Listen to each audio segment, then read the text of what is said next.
안녕하세요, 더월드입니다. 스텔라 블록체인과 이더리움 블록체인을 이어줄 수 있는 스타브릿지가 현재 개발 중이라는 것, 제 채널에 지난 영상 등을 통해서 제가 알려드린 적이 있었습니다. 여기서 브릿지에 대해서 제가 다시 설명을 해드리자면요, 서로 다른 블록체인 사이에서 이들을 연결해주는 다리 역할을 해주고요, 또 거래를 중개해주고 사이드 체인에서 발생한 트랜잭션을 각 메인 체인에 올려주는 기능을 하는 것을 우리는 브릿지라고 얘기를 하고 있습니다. 스텔라와 이더리움의 블록체인은 서로 완벽하게 다른 프로그래밍으로 언어가 이루어져 있고 또 프로토콜이 다르기 때문에 서로 호환이 될 수가 없는 상태입니다. 쉽게 말씀드리자면 우리가 이 한국의 돈, 원화를 아프리카에서 바로 사용할 수가 없고 아프리카의 돈을 한국에서 바로 사용을 할 수가 없듯이 스텔라의 네이티브 코인이죠, 루멘이 이더리움 블록체인으로 이동을 할 수가 없고 또 이더리움의 네이티브 코인이죠, 이더가 또는 이더리움 블록체인 위에 있는 수많은 ERC20 토큰들이 스텔라 블록체인으로 넘어올 수 없다라는 겁니다. 그래서 이 브릿지라는 것이 중간에 중개 역할을 해주는 것인데요. 예를 들어서 1이더가 스텔라로 넘어온다고 하면 이 1이더를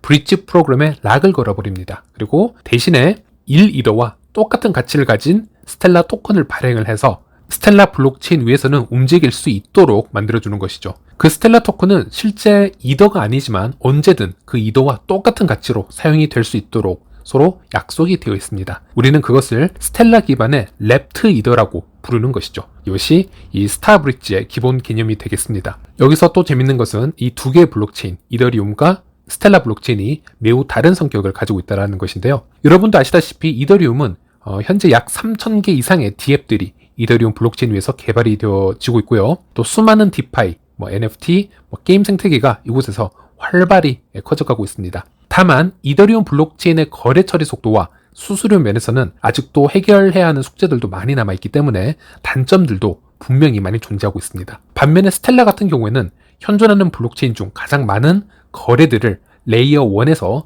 지금 처리하고 있는 것으로 아주 유명합니다. 최근 24시간 동안에 스텔라에서 생성된 거래 트랜잭션은 약 450만 건수에 달하고 있는데요. 실제적으로 처리가 되는 업무는 1200만 건수가 넘어갑니다. 스텔라는 특성상 최대 100개의 업무, 즉 오퍼레이션을 한 개 트랜잭션에 다 담아서 보낼 수 있기 때문에 실제 스텔라의 블록체인에서 일을 하고 있는 양을 보기 위해서는 오퍼레이션 기준으로 보는 것이 더 정확할 수 있습니다. 물론 스텔라의 이 블록체인 수수료 또한 이 오퍼레이션의 기준으로 해서 이용되어지고 있습니다. 즉 보편적으로 우리가 스텔라를 얘기할 때는 게임이나 NFT 쪽보다는 금융기관들의 자산을 토큰화 시켜주고 또 그것을 주고받고 아니면 미래를 위한 CBDC에 관한 테스팅을 해주고 이런 거래들이 상당수가 스텔라에서 이루어지고 있다, 이렇게 생각을 하시면 되겠습니다. 그 이유는 스텔라가 리플과는 다른 퍼블릭 블록체인이면서 이 스텔라의 레이어 1 블록체인이 거래 처리 속도가 매우 빠릅니다. 그리고 또 솔라나처럼 디도스 공격에 취약하지 않기 때문에 또한 매우 저렴한 수수료로 시스템을 운용할 수 있기 때문에 이렇게 많은 거래를 처리하기 매우 효율적이다, 이렇게 얘기가 되어지고 있습니다. 대신 좀 전에 말씀드린 이더리움과는 반대로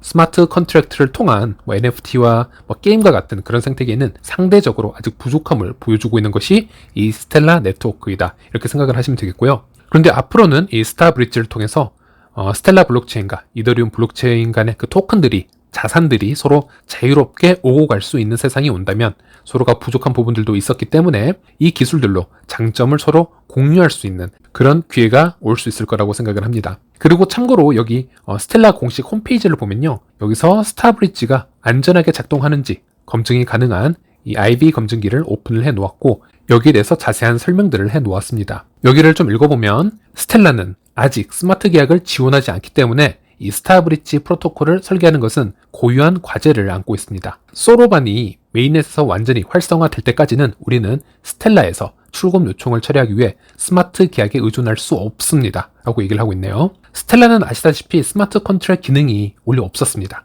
그래서 기존에는 스텔라 나름대로의 독자적인 방법으로 그것을 우회해서 해결하는 방법을 가지고 있었는데요. 하지만 올해 초 소로반이라고 하는 매우 높은 수준의 스마트 컨트랙 개발을 시작을 하였습니다. 그럼에도 불구하고 현재 이 소로반이라는 스마트 컨트랙트가 완벽한 완성 단계는 아니기 때문에 일단은 기존의 방법으로 이 스타브릿지가 안전하게 작동하는지 검증을 하고 있다, 이 얘기를 하고 있는 것이죠. 물론 이 스텔라의 소로반이라는 스마트 컨트랙트가 완성 단계에 이른다면 미래에는 스텔라에서도 상당히 흥미로운 생태계가 많이 보여질 수 있습니다. 이런 브릿지들은 물론이고요. 현재보다 더 많은 디파이와 게임, NFT 앱들이 개발이 될 수가 있고 이것이 다른 메타버스 세계로 또 우리를 인도할 수 있을 거라고 생각을 합니다. 스텔라의 레이어 1 블록체인도 매우 빠른 편이지만 지금 스텔라는 레이어 2 솔루션이 스타라이트라는 것까지 완성이 만약에 되어지면요. 1초에 100만 건이 넘는 거래들이 쉽게 처리가 될 수 있습니다. 이 모든 것들이 영향을 서로 주고받고 있기 때문에 미래에는 스텔라 쪽으로도 블록체인 관련 개발자들이 많이 몰려올 수 있는 그런 기회가 틀림없이 열릴 수 있을 거라고 생각을 합니다. 그리고 이 뒤늦게 스텔라의 스마트 컨트랙이 개발이 되기 시작하면서 스텔라가 스스로 그에 대한 이유와 그 스토리에 대해서도 잠시 공유를 해놓은 게 있습니다. 매우 중요한 부분일 수 있기 때문에 이것도 언급을 해드리자면 스텔라는 2014년에 출시가 된 매우 일찍 출시가 된 블록체인입니다. 세대로 치자면 아마 1.5세대 또는 2세대라고 부르는 게 맞을 듯한데요. 그 당시 비트코인은 망가진 금융 시스템의 영역인 국경 간 지불에 대하여 많은 약속과 비전을 보여주었습니다. 그러나 비트코인을 기반으로 구축된 솔루션은 변동성, 확인 시간 및 규정 준수와 같은 문제에 직면했습니다. 즉 우리 모두 비트코인의 장단점은 이제 다 알고 있다고 생각을 합니다. 매우 안정적으로 작동하고 탈중앙이 잘 되어 있다 하지만 매우 느리고 에너지 효율적이 않다라는 점 말이죠. 이러한 문제를 해결하는 공평한 액세스를 위한 블록체인으로 스텔라 네트워크가 등장합니다 라고 얘기를 하네요. 여기서 매우 재미있는 예가 나옵니다. 80년대라고 상상을 해볼게요. 과학적 계산을 해야 합니다. 옵션 1은 비싸고 느리고 버그가 많은 PC를 구입할 수 있다는 것입니다. 그리고 두 번째 옵션 2는 의도적으로 제작된 훨씬 단순하고 빠르고 저렴한 멋진 TI 계산기, 즉 공학용 계산기를 구입할 수 있습니다. 다시 말해 우리 업계의 초기에는 비트코인과 이더리움이 이 PC와 비슷하고 스텔라는 공학용 계산기와 매우 비슷하다라고 얘기할 수 있었습니다. 그 당시와 그 후 얼마 동안은 우리가 간결하고 효율적인 계산기를 만들기로 한 그 선택에 만족을 했었습니다. 우리는 다른 블록체인에서 ICO의 사기라든지 다오의 문제점, 크립토키티와 같은 NFT 게임의 문제점 또는 스마트 계약에서의 수많은 광기 어린 것들에 잠시 빠져나와서 스텔라를 합리적인 방법으로 개발을 해왔었습니다. 그동안 점점 더 많은 사람들이 스텔라의 가치를 인식하게 되었고 최선을 다하기 위해 스텔라를 활용하게 되었습니다. 상호 운용 가능한 온오프 램프의 앵커 네트워크가 번성했으며 현재 16개국 이상의 서비스를 제공하고 있습니다. 또 머니그램을 통해 거의 모든 지역에 도달할 예정입니다. 매년 수억 달러 가치의 거래를 유도하고 있습니다. 2021년에만 스텔라 네트워크는 20억 건 이상의 작업을 처리했으며 그중 1억 5,500만 건은 결제가 되었고 이 글을 쓰는 현재 660만 개 이상의 개발 스텔라 계정이 있습니다. 하지만 PC가 그들의 꼬임을 해결할 시간이 있었던 것처럼 스마트 계약의 세계도 마찬가지입니다. 우리는 공정한 경쟁의 장을 만들고 재정적 평등한 접근을 만드는 우리의 사명과 잘 일치하는 진정한 혁신이 일어나는 것을 보고 있습니다. 그리고 지금까지 스텔라의 디자인 선택은 매우 안정적이었지만 이 공학용 계산기를 이제는 업그레이드할 때가 된 것입니다. 자, 이 글을 읽어보셨으면 아시겠지만 스텔라가 현재 수많은 거래들을 처리하고 있는 그 능력은 보여주었으나 이제는 스텔라도 스마트 컨트랙트를 개발해서 다른 생태계로 좀 더 발전해 나가야 된다. 와, 또 이더리움과 같은 블록체인도 지금 수많은 웹 3.0 생태계로 진전을 만들어냈었지만 이제는 보다 확장성에 보다 신경을 써야 된다. 이 둘은 다른 방향으로 걸어갔던 것이고 이제는 서로 그 단점을 보완하기 위해서 포기를 해야 됐던 그 부분들을 지금 다시 개발하고 있다. 이렇게 생각을 하시면 되겠네요. 즉 스텔라가 스마트 컨트랙을 지금 이제 늦게 개발하는 것과 이더리움이 이제야 지분 증명으로 전환을 하고 확장성 문제를 해결해 보려고 하는 것들이 서로 블록체인이 후졌다, 나쁘다 이렇게 평가할 것이 아닌 애초에 서로의 블록체인의 존재 이유가 달랐다 이렇게 생각을 하시는 게 더 맞을 것 같습니다. 그래서 스텔라가 최근에는 변화가 참 많습니다. 이제는 소로반이라는 스마트 컨트랙트를 만들어가고 있고 레이어 2 솔루션을 테스팅하고 있으며 머니그램과 파트너십을 맺어서 법정화폐와 암호화폐와의 호환이 될 수 있도록 쉬운 지금 브릿지 역할을 해주고 있고요. 또 이더리움과 같은 블록체인들과 또 브릿지를 또 만들고 있기에 지금보다는 앞으로가 더 기대가 되는 네트워크라고 할 수 있겠습니다. 앞으로 스텔라 소식은 좀 더 많이 전해드리도록 하겠고요. 여기서 이만큼 스텔라 얘기를 했기 때문에 이제는 파이 네트워크 얘기를 잠시 해보려고 합니다. 스텔라의 이 스텔라 컨센서스 프로토콜을 사용을 하고 있기 때문에 앞으로 이 파이 네트워크 또한 스텔라와 어떤 식으로 콜라보를 진행해 나갈지 매우 궁금하기도 합니다. 현재 스텔라가 프로토콜 19 버전을 사용하고 있고요. 계속 업데이트 중입니다. 파이는 메인넷에서는 프로토콜 18을 사용하고 있고 앞으로 이 버전도 계속 업데이트가 될 것이라고 전 생각을 하고 있습니다. 좀 전에 스텔라에 대해서 설명을 해드렸기 때문에 파이 네트워크의 이 DNA도 어느 정도 이해를 하셨을 거라고 생각을 합니다. 결제가 신속하고 안전하게 이루어질 수 있도록 이 보장이 된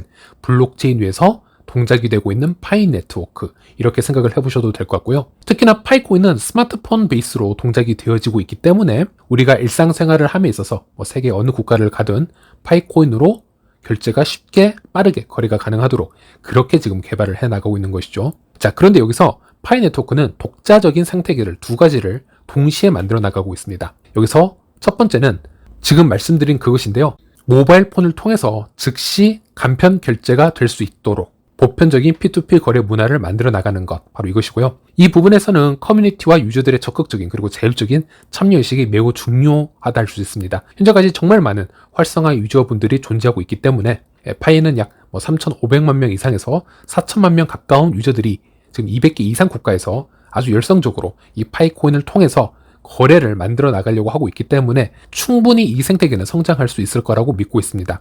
물론 여기에 KYC에 대한 솔루션이 좀 더 신속하고 좀 더 정확하게 지금 빨리 시장에 나와야 된다는 것, 이 부분이 지금 난제로 남아 있는데요. 그리고 여기서 두 번째 다른 생태계가 있습니다. 파이가 만들어가는 두 번째 다른 생태계가 있는데, 이것은 이제 휴대폰에서 파이 브라우저를 통해서 수많은 앱들이 앞으로 설치가 될 것이고, 이곳에서 웹 3.0 생태계를 만들어가는 부분인데요. 파이에서 이 NFT라든지 게임 앱으로 시작을 해서 나중에 이제 다오 앱이라든지 메타버스 앱이라든지 아니면 수많은 거래 플랫폼들이 나올 수가 있는데, 당연히 그러기 위해서 여러 토큰들을 만들어내고 또 덱스를 통해서 많은 자산들이 스무스하게 전환이 되고 이동되는, 그리고 우리가 그 유틸리티를 사용하기 위해서 자연스럽게 파이코인을 소모해 나가고 또 그 파이코인을 다시 벌기 위해서 다른 생태계에 참여를 해야 되는 그런 파이 웹 3.0으로 나아가야 된다는 것입니다. 그런데 이 생태계를 키워가기 위해서는 매우 핵심적인 기술이 하나 필요한데요. 그것이 바로 스마트 컨트랙트 기능이라고 할 수 있겠습니다. 파이 또한 스텔라처럼 직관적으로 그런 기능들을 다 이용하기 위해서는